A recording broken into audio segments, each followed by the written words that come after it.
So for those of you new to the Abundant Coach, I see some new names, people I don't know. For those of you who are new to the Abundant Coach, Tara and I teach NLP, and we're NLP coaches. We teach NLP. We run an NLP prac course every quarter. We run a proprietary course called PACE, Protocols for Achieving Coaching Excellence, every quarter. And we run Master Prac every summer, once a year. And then we also run workshops. And in those training courses, the body of knowledge of NLP is massive. And we have to train a certain amount of information, a very specific amount of time. And there's often an interest in or a desire to go deep down the rabbit hole, to go where Alice goes. And we can't do it on a training course. It's just not possible. So we created the forum, the Abundant Coach, so that people, hey, there you go. Stephanie was referred here by Shayraz. Shayraz rocks. So we created the Abundant Coach as a place where people could come, and every Tuesday night, except the third Tuesday, we take one Tuesday off a month for a date night. Remember that, Tara? Next Tuesday, 2 Tuesdays from now is date night. But every Tuesday night, we bring a topic of NLP into the group. We discuss it, and then we bring a guest speaker in, and we'll go as deep down the rabbit hole as anybody wants to go. We're here till 9 o'clock. We'll stay till 9. A couple times people have stayed on and wanted to talk about a particular area of NLP. I've stayed till 10. And so it's just an opportunity for us just to ask as many questions as we have. We also open up during the question and answer for any coaches who are coaching there to put questions forward about clients they're having or aspects of their coaching practice they're having. And that way, you know, those of you who are just listening, if you haven't posed a question, there's always a learning in that. If one coach is up against an issue, that means all of us were up against it sooner or later in the past, the present, or the future. So again, the Abundant Coach is just a place for us to share our passion for NLP, to share ideas in NLP, and then with our guest speakers to demonstrate the applicability of NLP. And tonight, in a few minutes, I'm going to introduce Nicole, and she's going to talk about how she integrated NLP into her 2 businesses and into her personal life. But before I do that, again, for the people who are new, the Abundant Coach is based on a concept where this is your coaching circle. And I don't care what you're coaching in. You could be coaching in, heck, you could be doing coaching like me. You could be a trauma coach. You could be a life coach, just helping people through the various hurdles in life. You could be a weight loss coach. You could be a fitness coach. You could be a eating disorder coach. You could be an anxiety coach, depression coach. You pick. You can be a business coach. You could be a sales coach. You pick what you want to coach about and target your NLP skills to helping coach people through their situations, through their issues. And as a coach, if this is your coaching circle, we want you to make that circle abundant. And we believe the way to create abundance is by really upping your game. You know, people talk about 10xing their business. They're all talking about 10xing their revenue. We think as coaches, you 10x your revenue by 10xing your ability, by really getting good at what you do and always adding to your toolbox and refining your toolbox and using the tools that work every time. So ability. And then when you 10x your ability, you start getting massive results for your clients. Now, we believe in getting evidence-based results. So we use scientific tools. If I'm dealing with trauma, I use the Veterans Administration test for trauma. We also use a survey from Stanford University with every client, and we get 3 other forms of evidence with every client. So we get 4 to 5 pieces of evidence that the clients got the change they came to get. So we do an evidence-based practice that demonstrates the results. Now, when your clients get results, their friends, their family, their business associates see, hear, and feel the change in them. They experience it, the change that the person went through, and they ask them, what have you been doing? Inevitably, when they ask what have you been doing, you get referrals. Now, Tara and I have been fortunate since we started this business. We have got 2 to 3 referrals from every client. So we don't spend, as coaches, we don't spend a ton of time doing social media for our coaching practice. Now, you'll see we're all over social media for our training practice. That's different. But I'm talking about as a coach. Tara and I get all the clients we ever want, easily through referrals. And it started literally with about 5 clients, and 5 became 10, and 10 became 20. And that's just been the way it's been for us. And we both run successful 6-digit a year practices, coaching practices, using this model. And we work on our ability. We spend time with clients, and we don't spend time on social media. I'm not building coaching funnels. I'm not doing posts 6 times a day. I'm not surfing my Facebook to see if people like me or dislike me or do everything. I focus in this circle. So by abundant, we mean abundant in ability. Your clients, you're abundant in giving the clients the results they want, and you get abundant referrals. Therefore, you have an abundant practice, whatever that means to you. Now, we've picked our marketplace, the people we like to work with, that we feel good about working with. We priced ourselves to be in that market. I've got peers who work in a different market. They charge way more. And I've also got peers who work in another different market, and they charge way less. It's not about what you charge to be abundant. It's about your ability to get results for your chosen clients so that they give you referrals and that you have a vibrant, active practice. So that's what the Abundant Coach is about. We teach PRAC. We teach Protocols for Achieving Coaching Excellence, which is our proprietary course. We teach Master PRAC. And then Tara does workshops on wholeness and core transformation. And I'm going to do a gratuitous plug because I have an audience. I get to do a plug. Woohoo! Get to do a marketing plug. When you experience tools, I don't want to call them tools, it's inappropriate. Techniques like wholeness or core transformation, I would say that they are spiritual NLP because they connect the present to a higher consciousness.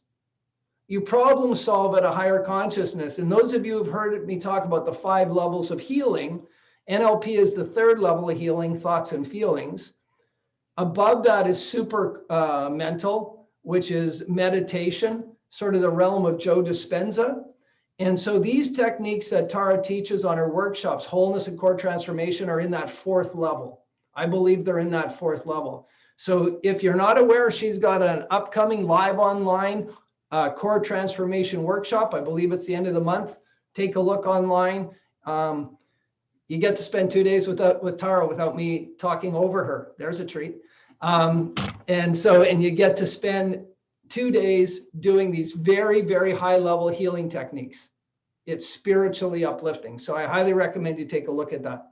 So there you go. There was a quick and dirty 10 minutes, Alan talking at super visual speed, as I am. And so did Tara stay on with me, or did I lose Tara? Tara's around.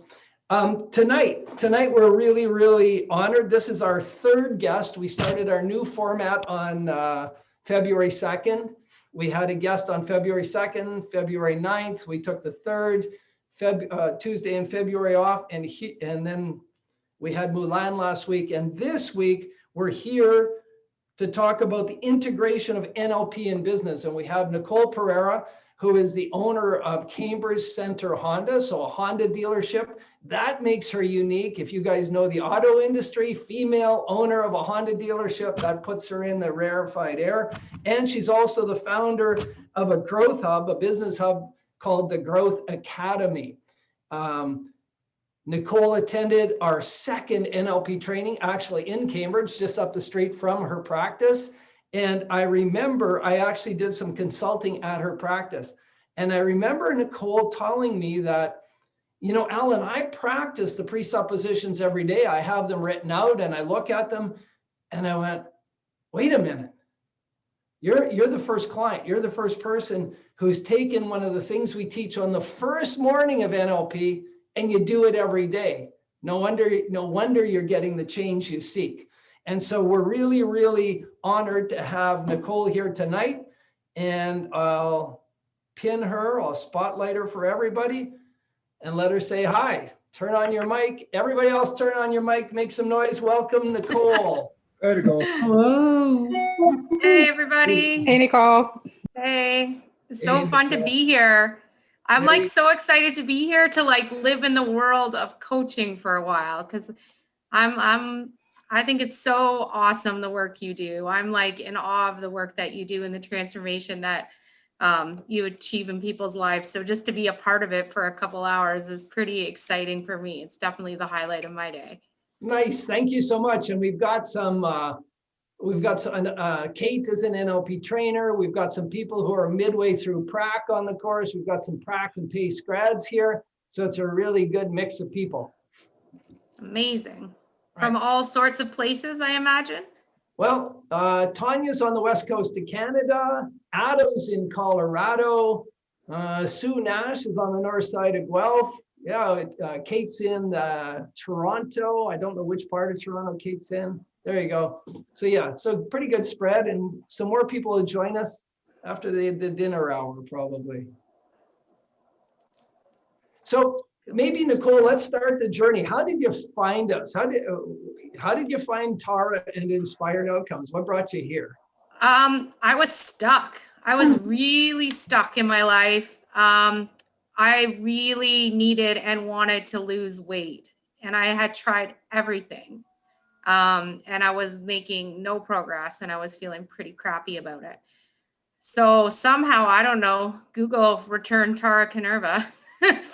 And it was the beginning of a beautiful partnership of working together and friendship, and absolutely transformed my life, absolutely changed my life. I did lose the weight, but I gained so much more in the process. And I think I just became like in awe of the magic of NLP. I remember when you started coming to our office was downtown in that old second-story office with the creaky old stairs upstairs. Yeah. I think about from then to now. Yeah.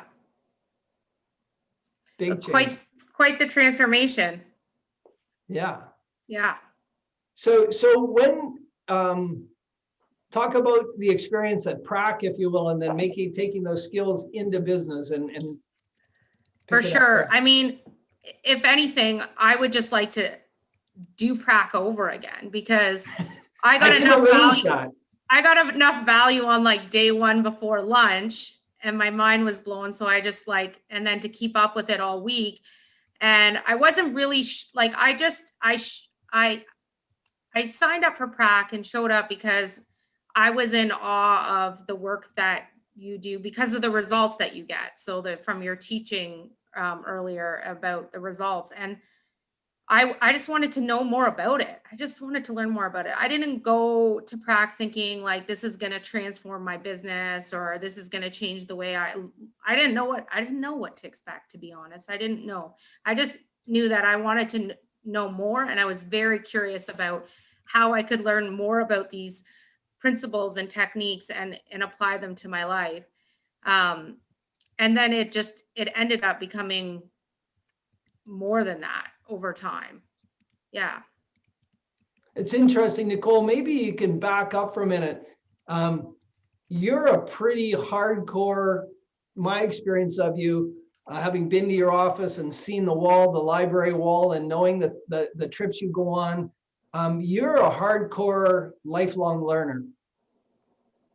I'm curious. I like to learn. I like to keep going. I like to one of the things I love about NLP is the whole concept of modeling excellence. And I think that that's kind of been the sort of also how I've approached my lifelong learning journey, is that like I find people who inspire me and who interest me, like Tara and yourself, and I want to instantly know more. I want to know more. I want to learn more. I want to take what works for you, and I want to incorporate it into my life. Nice. And you're not foreign to personal growth. Tell me about your experience. You've been through the John Maxwell program. I'm really glad I'm not foreign to personal growth, because if you only knew me like 12 or 15 years ago, you'd be really thankful too. Not that I wasn't great 10 or 15 years ago, but it's just Yeah, it's been a fun journey to go on, and I'm glad I went on it, and I'm going to continue to go on it. But yeah, so actually I think I'm drinking out of my John Maxwell team coffee mug tonight. So you've been right through the Maxwell program from however their training program works. Yeah, so I signed up to go to the live event, and that was pretty cool, and got to meet some really interesting people, learn different things. Again, it wasn't really my world. So like, going to Prac, you could say, well, what are you doing there? You're a car dealer. Like, what are you doing showing up to something like that? You're not a coach. You could say the same thing about my John Maxwell experience, because really what John Maxwell is trying to do is they're trying to build a like coaching training, model for people to learn and grow from and build businesses around. But I'm really inspired by the message of John Maxwell. I think it's like a very practical, encouraging message that gives leaders tools to show up differently in their environments. And I wanted to learn from him, and that was worth it to me. And you and Tara, all three of us share a passion for Joe Dispenza's work. I've integrated Joe Dispenza's work in my life every day. I do a meditation group where we do the Kundalini breathing from Dispenza every morning at 6:30 a.m. I personally do a Joe Dispenza meditation every day. I have his voice banging around in my head every day. And you're the same, right? You've attended quite a few events. I've never gone to see Joe Dispenza live, but I've done 3 or 4 of his courses online, and I'm like, that's probably on the top of my bucket list of things to do post-COVID. Yeah, I've been more interested in Joe Dispenza and Bruce Lipton's work over the last few years, which is really interesting because I'm not a sciencey person. I'm someone who really would struggle with sciences in high school, and would actually like kind of try to steer away from it. But and reading their work is a real challenge for me, like a real intellectual challenge for me. But it's so cool when you can see from different perspectives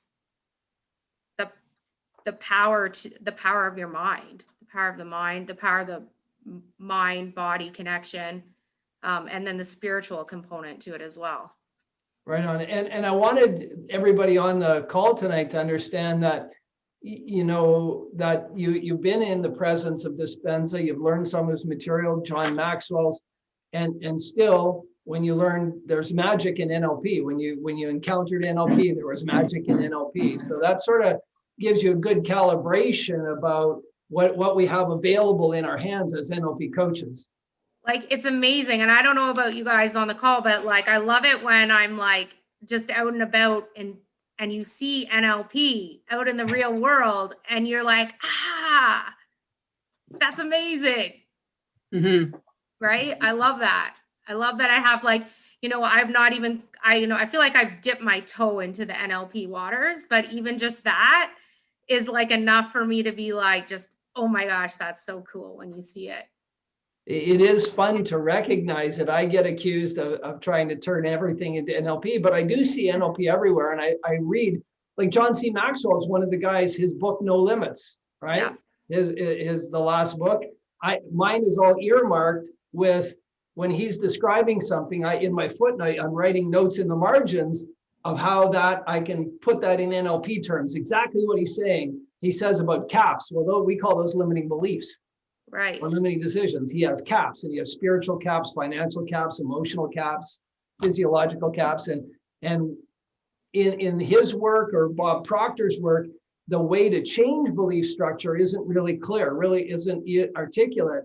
And I say would be great where an NLP coach could work side by side with like a business coach who's working with Proctor or Maxwell materials and come in and clear limiting beliefs fast. Right. 100%. I think that's like partly the like inspiration or what I'm trying to do with the Growth Academy is that, I really struggled as a leader. Like I had a huge passion to make a difference, and I was convinced. So my parents started a Honda dealership about 40 years ago, and I worked in the car dealership growing up. And then when I went off to university, I said, enough, I'm not coming back to the car dealership. I'm going to live in a big city. I'm going to work for a big company and I'm going to do big things. And then I tried that and I decided, and I found out about like politics of big companies and how long it takes to affect change in large organizational structures. And I became disenchanted really quickly and was like, oh, that car dealership business isn't looking so bad anymore. So I decided to come back to Cambridge, and I, in my mind, was going to transform the face of automotive retail in about 6 months. How'd that go? Yeah, well, 18 years later, I'm still at it and still learning and still growing and still a work in process. So where am I going with this? I know. You don't know. Oh, so I really struggled. Like the bank was pretty sure they didn't want me to be a part of the Honda dealership in Cambridge. And so was the Honda Canada. They were pretty sure they didn't want me to. And they were pretty clear with my mom and dad that they didn't want me. And so life was showing up for me in very interesting and challenging ways. And part of that journey was growing as a person, and tools like NLP made a huge difference in my life. I always was persistent and determined, but I didn't always have the tools or the mindset to get there. So I was missing pretty significant puzzle pieces, I would say, both on the skill set side and the mindset side. Right on. And NLP really, really helped me with the mindset piece in particular. And I think what I've discovered is, like, from a business perspective, you can't have business strategy without the mindset piece, and you can't have mindset without the business strategy piece in business and be successful. And so that's what I really wanted to bring to the Growth Academy, was a different way for business owners who are women to approach their business that is a more holistic view. I think that's such an important message. Just like Tara, that's such an important message, Nicole. So many people, when they're on a prac course, we actually produce a workbook to try and get them connecting what they're learning to their real life. How are they going to apply what they learned this morning to their real life? And you said it at the onset, you just said it again. You know, like you learned enough in the first morning, you just wanted to go start implementing, right?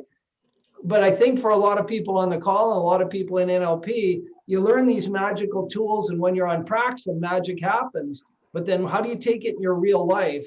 And you've said that you see it all around you now. You say, like that. And then you actually understood that with strategy without mindset can't work, and mindset without strategy can't work. So you have this intersection that you developed. Right. Tara, you were going to say something? Sorry.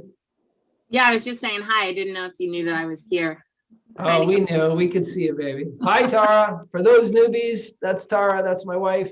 Right on. So, no, I was gonna jump in now. Oh. Do you want to finish what you're gonna say? No, go ahead. Okay. So I just wanted to jump in with so Nicole and I are tight. We've been, I don't know how many years now, right? Since we first met, like a lot of them.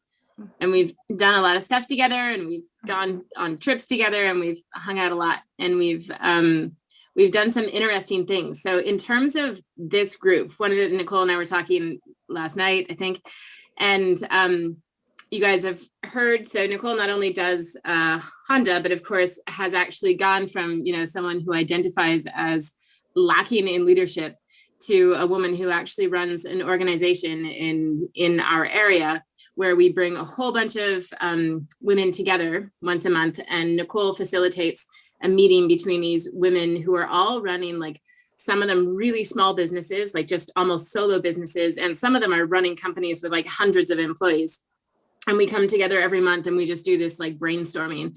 And it's really, really interesting because it's turned into a group that is really feels safe with each other. Nicole has provided an atmosphere and environment for us using a lot of the NLP tools, along with, you guys have already heard Nicole talk about her curiosity, right? So if there's something out there that somebody has used that seems to be successful, Nicole's on it.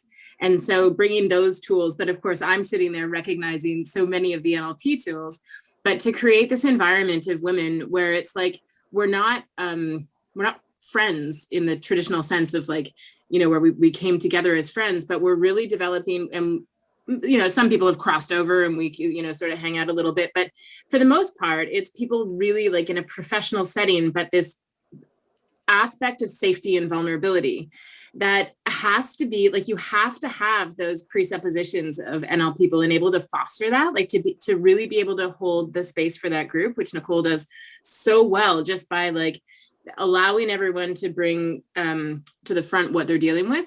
And what's so cool is that we've had some people who, you know, they might bring to the group like an HR problem that they have. And the input that we're able to provide through like pure NLP skills, right? Like just suggestions or abilities to be able to sort of, you know, potentially troubleshoot something. And over the last couple of years, what I've noticed in particular is this sort of culture of like, Nicole, I would love if you spoke about how you've kind of brought it into the culture at work, where everybody who's high enough up in Honda has like a 90-day plan, has a 1-week plan. And Nicole has actually put together a 90-day, what do you call it now, Nicole? Good question. I call it a work in process. To be named. You can ask Allison. So yeah, so Allison works with Nicole on the Growth Academy, and but it's a 90-day planning session. So a bunch of people get together, and it's so valuable, right? And you have so many of your employees doing it.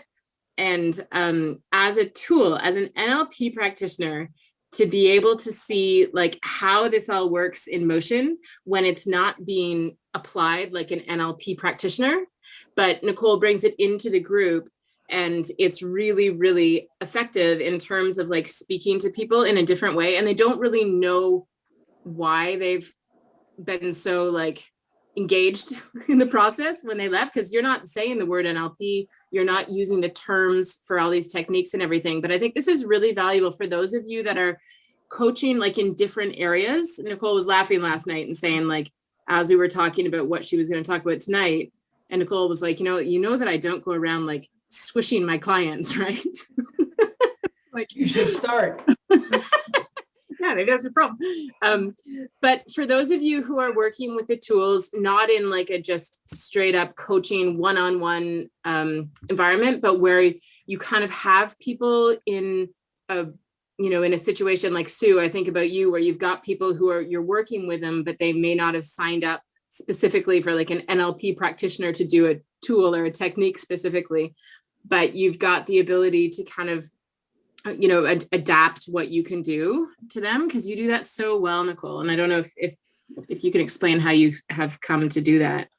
Well, I think it was out of necessity, because I was struggling so much at the car dealership in my role to earn people's respect and to get influence. And I really fully believe that NLP was a great tool for me to use to get there.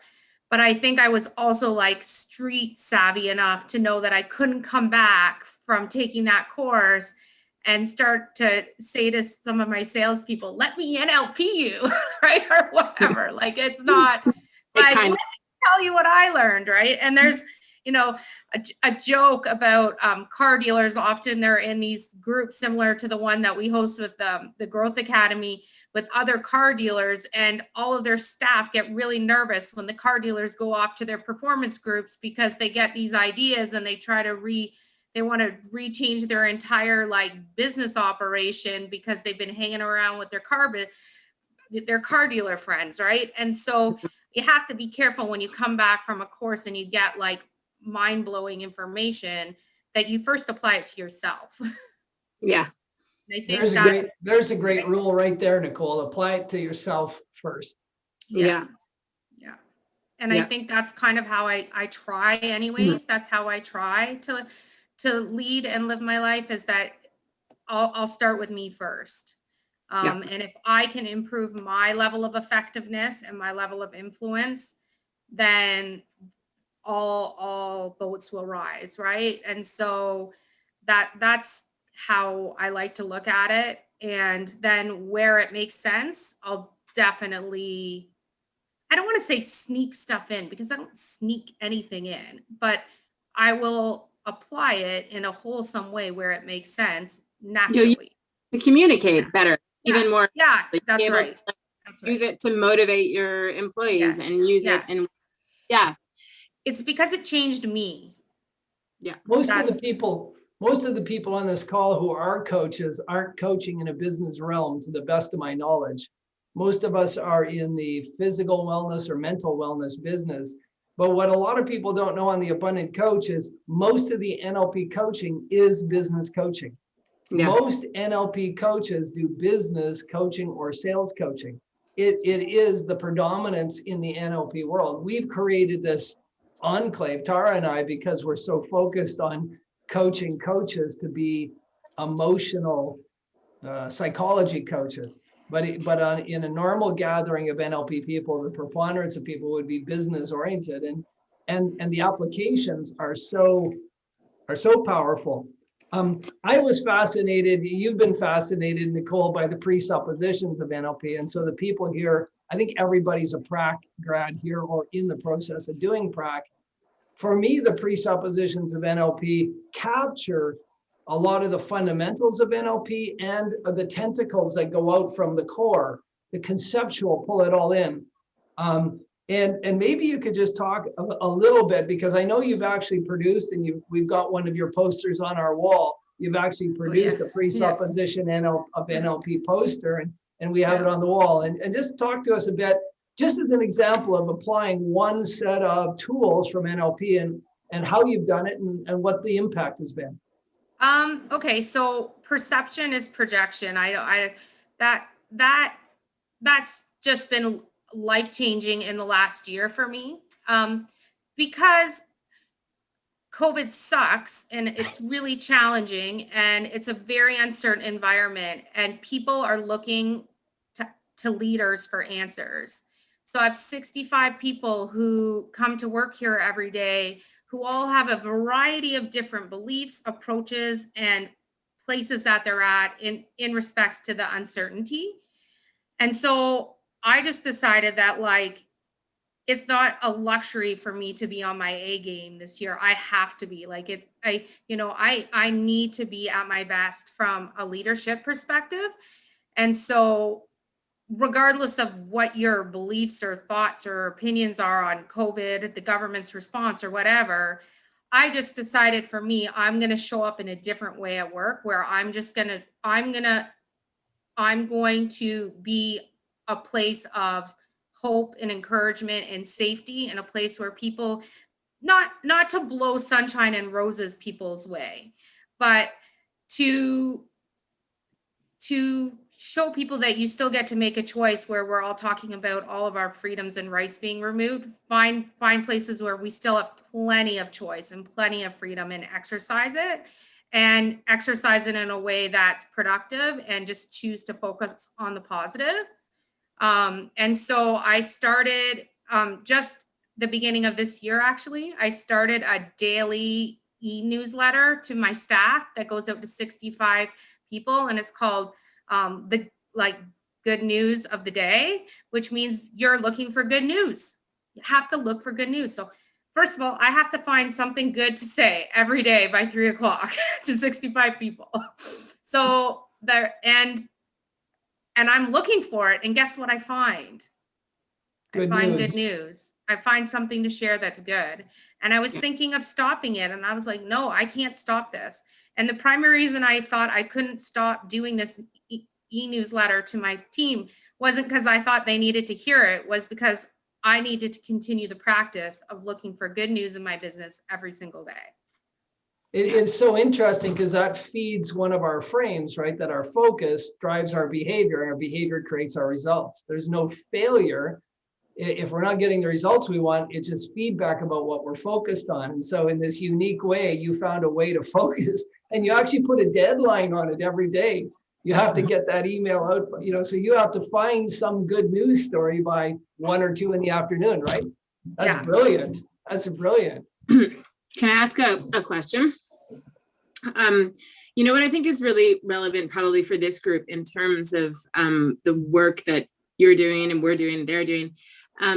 as a business person, so you were already, running a big business and you had your own personal stuff going on, but you've always, since I've known you, you've always been balancing the two. Nicole has 2 little boys that she's taking care of. And so there's that whole balance of family and work and personal growth and all that stuff. So knowing how effective it can be at a personal level, and when I say personal, I mean the balance of all those things. Yeah. Anyone here who, because you represent, women who are seeking change, women who are really looking for whatever is like the best way for them to advance. And I think the world has changed. Like even in the last 5 years, more people are understanding, our social media has led us there, and just the way the world has changed, that like we no longer believe, I don't think, that like our business life is one aspect of ourselves that is completely separate from every other aspect of ourselves, right? Like I think it's really, really understood now, sort of in the greater scheme of things with most people, that you've got to work on yourself in a more holistic way. So if anyone here is looking to niche into like women in leadership, women who are doing what you're doing, right? Who are looking to figure out that balance and advance themselves and be able to manage themselves in a leadership role and all that stuff. How do you think, Nicole, it would be like, what speaks to you most if you were looking, say you hadn't, if you were looking for a brand new coach, somebody to just help you do this all right now, what would you be looking for specifically? Well, I think that speaks really clearly to like the journey that you and I have been on together, because you and I have done a lot of work together, like probably at least three breakthroughs, right? Yeah. Yep. And none of them have been about business. No. Directly. Nope, not directly. And every single one of them has had a massive impact on how I show up in the world at work. Yeah. Right. And so whether you're working directly with women or business owners generally or not, like it's just, if you improve your capacity as a person, you will naturally show up as a leader differently. Like, I don't know if that's really hitting your question, Tara, but like, I'm wondering about niching in, because I know that like, I really look for women who are stuck, but I'm actually looking for like women in leadership. My background is all in women who are really going through tough things, right? I'm not doing any sort of coaching. For those who are, even as a business leader, I'm looking for a safe place where I can go find a trusted advisor who can speak into my life, help me look at what I, for whatever reason, I'm seeing as the deepest, darkest, scariest places that I don't want to talk about. I don't want to talk about, but I want to change. And that's what I'm looking for. As a business owner, that's what I want. I don't even think 15, 16 years ago, I didn't need someone to tell me how to sell cars. That wasn't the problem. It wasn't that I didn't know how to sell a car. It wasn't that I didn't know how to like do the accounting or whatever. I needed to do the work on myself. I needed to show up in a different way. I think that's so important, guys, because I think that, everyone on some level, we could write a symphony about how everyone in the world is lonely and all that stuff. But I do think that there's something interesting about like your position, Nicole, where like you have to be pretty careful. Like you have to be very boundaried in terms of like, you have a lot of staff under you. You have a lot of like politics to work around and all that kind of stuff. And a lot of the people in your life also happen to be sort of entangled into your business in some way. And so I think that probably one thing that's fairly common among women who are really, out there doing this kind of work is that it may be a little tougher than people who aren't in a real leadership role, where they're not like sitting at the top of the pyramid, like people who are more sort of in a coworker atmosphere, or if they're one amongst many, don't have that same sense of having to really seek a place of safety, right? Like it's really probably something to really pay attention to. And I think it's so important what you're saying is that like, I imagine that it's less looking for like a business coach as just the right personality, right? The right person that you can trust that you can be open, that you can be effective with. Also, your time is important, right? Like I was aware just for you. I was really aware of the fact that like when you came to see me, that was like 2 hours out of your day, out of a very, very, very busy day, right? Like we had to make change. It was important to you that we were making change in that time. But you can judge a person's priorities by how they spend their time, right? And so not everybody is going to take 2 hours out of their day to do that, and that's okay. They're going to take 2 hours and do something else, and that's what works for them. Yeah. I really value the safe place to dig deep and expand.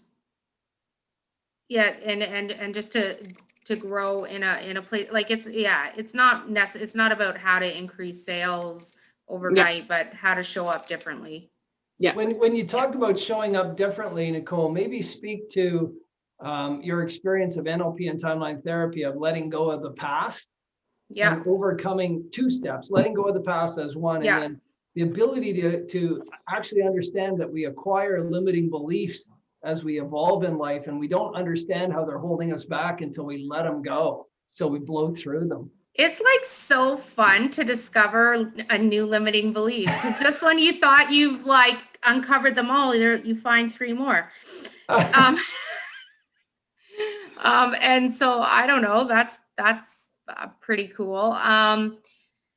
Letting go of the past in timeline therapy, I mean, like that's been transformational in my life. And I think that in order to get to the next, to evolve into the next thing, and for me to be able to go from this person who could barely hold it together and nobody, the bank and Honda didn't want me at all, to run the dealership, to now being in a place where I'm working alongside other female business owners. I wouldn't have been able to do that work had I not been able to let go of the past, and had not done the timeline therapy, and had not started to really look at what my limiting beliefs were and how they were serving or not serving me in my life.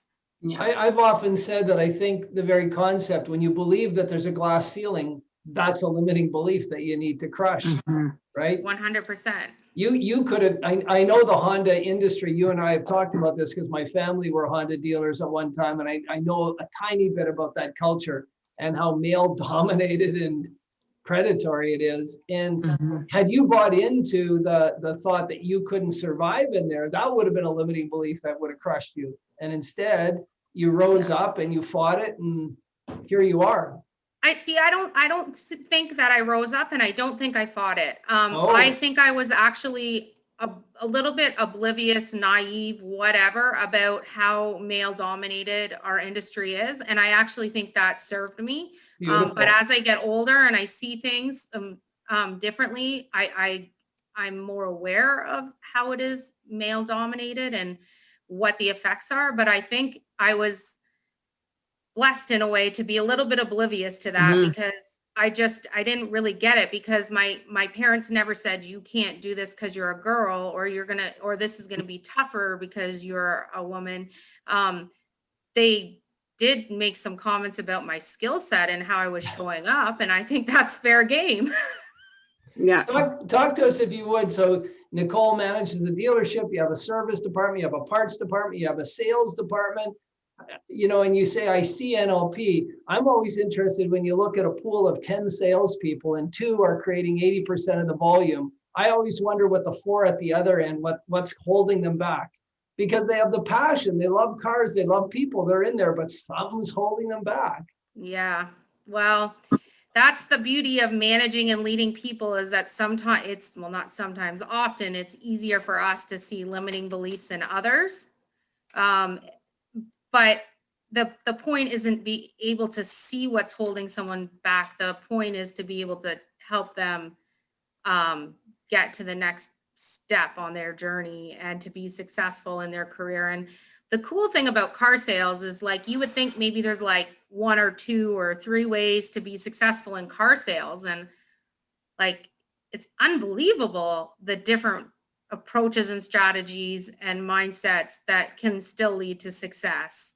I've seen like success with all sorts of different personality types and different people who are motivated differently, some by money, some by other things, many by other things, even in car sales, and be successful. Nice. Yeah. Nice. Talk to us about, there's a lot of women entrepreneurs on this call right here. Talk to us about the Growth Academy. Well, the Growth Academy is really just a love of mine, a passion that grew out of my journey, I think, and wanting to share in a way that I could share authentically and add value to women on their journey, and not to change them or to fix it, but to more be like, wherever you are today is an okay place to be, and you can go forward from that place, and just to share hope and encouragement in a really practical way, that would hopefully maybe keep people going even when they didn't want to keep going that day themselves, because there were many days I felt like throwing in the towel, and there were people in my life like Tara who were speaking into my life in a way that I didn't throw in the towel. I kept going. What's your vision for the Growth Academy? Where are you going with this? I don't know. So I don't know. And I'm excited about not knowing, because it's like my professional sandbox. I'm really fortunate that I, like, the dealership after 18, like, I've been here in my role now for 18 years, and things are, running pretty smoothly, which is amazing and exciting. And also, if you can't figure it out in 18 years, there's probably something wrong with you. So that's a good thing too.